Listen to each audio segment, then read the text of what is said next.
Et ben donc on est ici on est à Mins, on est sur notre parcelle principale de culture, donc de mémé dans les orties. Donc mémé dans les orties, c'est des plantes aromatiques et médicinales qu'on transforme à la fois sous forme de tisane, d'hydrolat, d'huile essentielle, d'alcoolature et de cosmétiques. Donc on est basé à Mins à la fois sur un terme de culture et puis on a notre local qui est aussi sur Mins.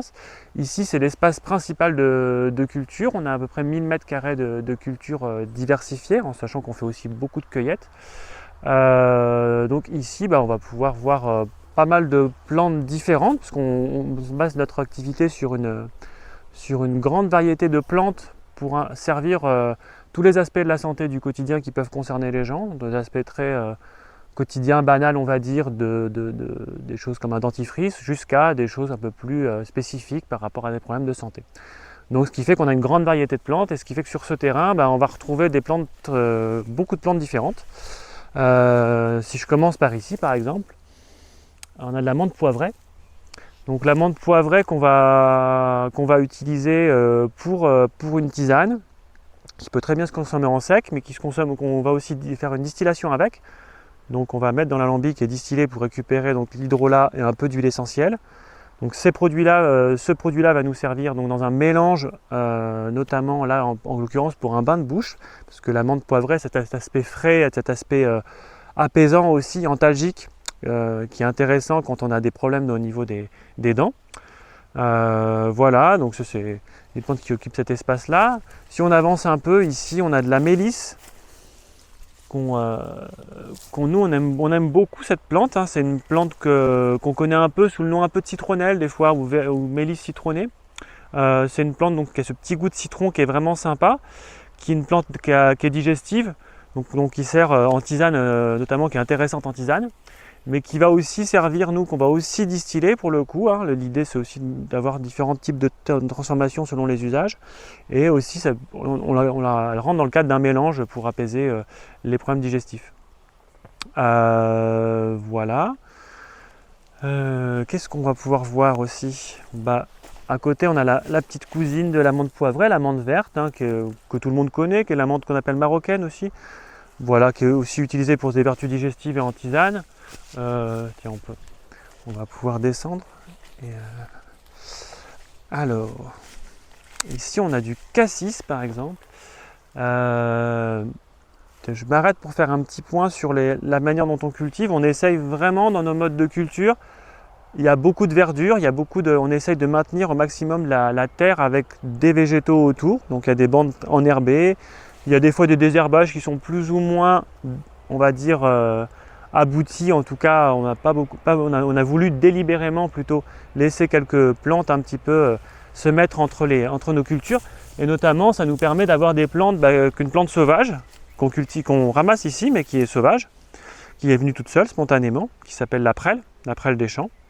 Donc ça, c'est de la cueillette sauvage, mais en même temps, comme elle est là, on la laisse faire sa vie, puis on la récolte quand elle est prête. Donc la prêle des champs qui va nous servir pour faire une poudre de plantes qui va servir la problématique des personnes qui sont déminéralisées, qui manquent de minéraux. Donc ça peut être lié suite à des fractures, ça peut être des problématiques qui sont un peu fonctionnelles, on va dire, chez la personne. Les personnes âgées qui vont avoir tendance à perdre un peu les minéraux, donc ça va être intéressant pour ça. La prêle qui pousse à côté du cassis ici, hein, le cassis qu'on connaît bien par ses fruits, mais en fait dont on peut utiliser à la fois les feuilles et le bourgeon en gémothérapie, et les feuilles s'utilisent en alcoolature.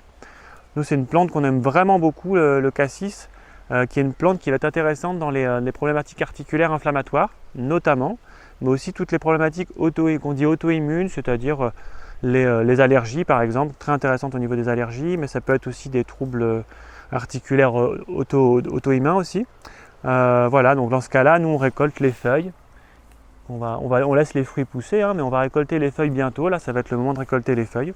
Et avant, on a récolté le bourgeon. Voilà pour cette plante-là. Et puis, ce qui pourrait être sympa, c'est qu'on aille voir. Alors, je vais en parler. Il y a celle-ci aussi qui est quand même qu'on n'a pas mis, hein, c'est encore une plante qui est venue un peu spontanément. On va dire un peu parce qu'il y a quand même un maraîcher avant qui l'avait plantée, puis nous on l'a gardée, hein, puis elle se reproduit. Donc c'est la consoude. La consoude qui est vraiment une grande plante médicinale. Donc on fait un baume. La consoude, ça veut dire en latin consolidare, donc consolider. Et c'est une plante qui est utilisée pour refaire des tissus. Donc quand on a des problématiques, que ce soit de peau, que ce soit de tendons, de ligaments, de muscles, jusqu'à même les os, ça reconsolide tout ça, ça refait des tissus autour de tout ça pour se remettre de ces problématiques-là. Donc on ne peut pas l'utiliser en interne parce qu'elle est un peu toxique. Par contre, nous on l'utilise en baume. Et là en baume, elle est vraiment pertinente. Et on fait un baume à la consoude qui a vraiment démontré ses preuves sur tout un tas de problématiques que je viens de citer. Et puis ici, il y a une plante.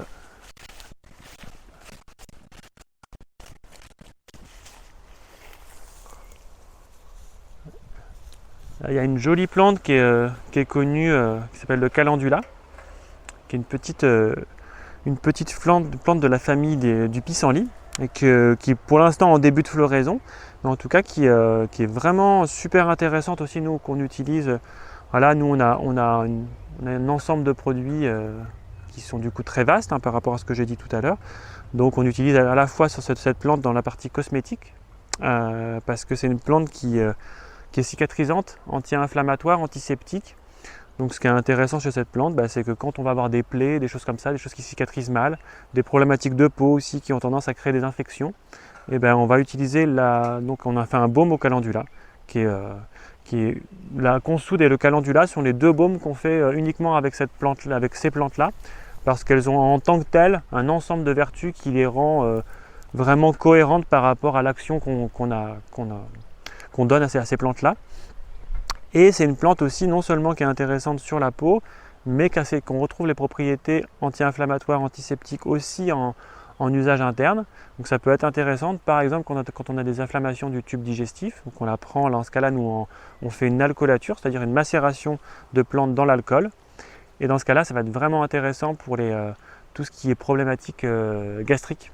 Donc les gastrites, voire même jusqu'à des remontées acides, des choses comme ça. Tout ce qui peut endommager vraiment l'estomac, c'est une grande plante de l'estomac qu'on fait en alcoolature seule pour le coup. On prépare des mélanges d'alcoolature, mais celle-ci se retrouve seule parce que en tant que telle, elle est déjà vraiment elle a un haut potentiel.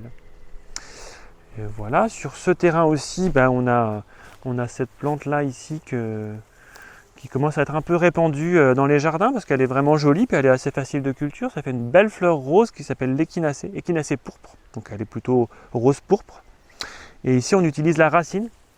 Donc la racine, on va la récolter à l'automne pour en fait faire en sorte que le système végétatif qui est au-dessus soit calmé, soit mis en pause.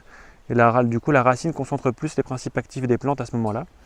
Et donc l'échinacée ici qui est maintenant en fleurs, qui va fleurir tout le long de l'été. C'est une très jolie fleur qui attire un grand nombre de pollinisateurs. Donc ça c'est aussi très sympathique en termes de biodiversité. Et c'est une fleur, alors on va récolter la racine à l'automne pour un mélange que l'on propose qui s'appelle Potion Immuno, parce que c'est une plante qui est très intéressante en tant que régulateur stimulant du système immunitaire. Donc qui va avoir une grande action assez large sur tous les coups de froid, les choses comme ça qu'on peut avoir, les maladies hivernales. Et puis on va aussi utiliser les fleurs qu'on va récolter bientôt pour faire un macérat huileux. Donc une macération huileuse, c'est-à-dire qu'on va prendre les plantes, on va les faire préfaner, c'est-à-dire les laisser une journée un petit peu à sécher, comme si on les mettait à sécher. Mais une seule journée avant qu'elles sèchent, on les met dans l'huile. Et là on va faire une macération qui va durer 2-3 semaines, où on va pouvoir extraire les propriétés des fleurs, qui va servir après dans l'usage d'un baume, plus là pour des vertus un petit peu cicatrisantes, réparatrices au niveau de la peau. Donc ça rentre dans la composition de notre baume, qui est une crème de jour qu'on appelle le baume visage tout simplement. Voilà, où il y a de nombreux autres produits, mais l'échinacée fait partie de la base de cette préparation-là. Alors, on a une jolie plante là qui est en fleur actuellement, qui s'appelle la valériane. C'est pas celle-ci, c'est celle-ci qui est ici, qui monte très haut. Et qu'on appelle aussi l'herbe au chat, puisque cette plante-là, quand on la découpe, qu'on retire la racine, et s'il y a des chats pas loin, en fait, ça simule les hormones des chats qui rentrent dans une espèce de... Voilà, comme si leurs hormones sont stimulées, donc ils se roulent autour de cette plante. Donc c'est pour ça qu'on l'appelle l'herbe au chat. Et cette plante-là qu'on trouve en sauvage, en fait, on la ramasse en sauvage, mais nous on a décidé de la cultiver parce qu'on n'en trouve pas beaucoup dans le Trièves. Donc pour préserver la ressource, hein, on pense vraiment à la ressource dans nos cueillettes sauvages. Donc tout ce qui est abondant dans le Trièves, on va le récolter. Tout ce qui on trouve intéressant mais qui est peu abondant, on va le cultiver si on aime vraiment cette plante. Donc c'est le cas de la valériane qu'on a mis en culture ici, qui se plaît très bien parce que c'est un peu aussi son biotope ici, hein. Et donc la valériane, on va utiliser la racine là aussi, pareil pour faire une macération dans l'alcool. Et la valériane, c'est une grande réputation au niveau des problématiques du sommeil. Donc c'est les insomnies, les choses comme ça. Les personnes qui sont en burn-out, on va dire liées à des stress, des périodes de stress très intenses, qui ont du mal à trouver le sommeil ou voire même qui ont du coup une grande fatigue qui s'est installée. Voilà, c'est une plante qu'on peut utiliser dans ces cas-là.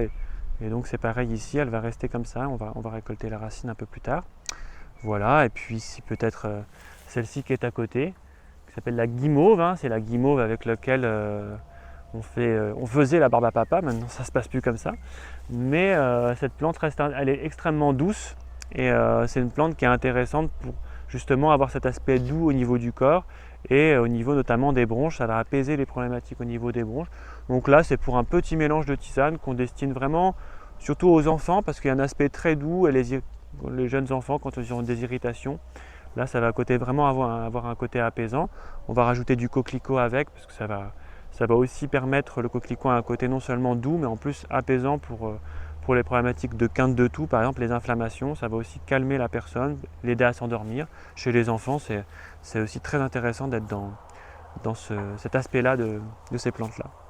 Du coup là on est au mois de juillet et les plantes, pas mal de plantes sont arrivées à maturité sur notre terrain. Ici on a sur cette bande-là des mauves, un mauve sylvestre, donc qui est une plante qu'on conduit sur 1 an ou 2 ans maximum, hein, après qui a tendance à avoir du mal à passer l'hiver ici. Ce qu'on ramasse, ce qu'on privilégie sur cette plante, c'est la fleur. Donc la fleur qui se trouve là, qui est une jolie fleur de couleur mauve un peu violacée, avec une texture très douce, et qui va être utilisée dans un mélange digestif, un petit peu pour apaiser les problématiques d'inflammation digestive. Elle va avoir un effet un peu calmant sur les inflammations digestives, protecteur avec cet aspect un peu doux. Et voilà, on la récolte tous les jours en ce moment. Donc voilà, c'est une plante qui est assez exigeante en termes de culture parce que il faut être présent tous les jours. En plus c'est une plante qu'on remet en culture un peu chaque année, donc il faut redémarrer un cycle avec elle. Après ça fait des très jolies couleurs aussi dans la tisane et des propriétés qui sont aussi intéressantes.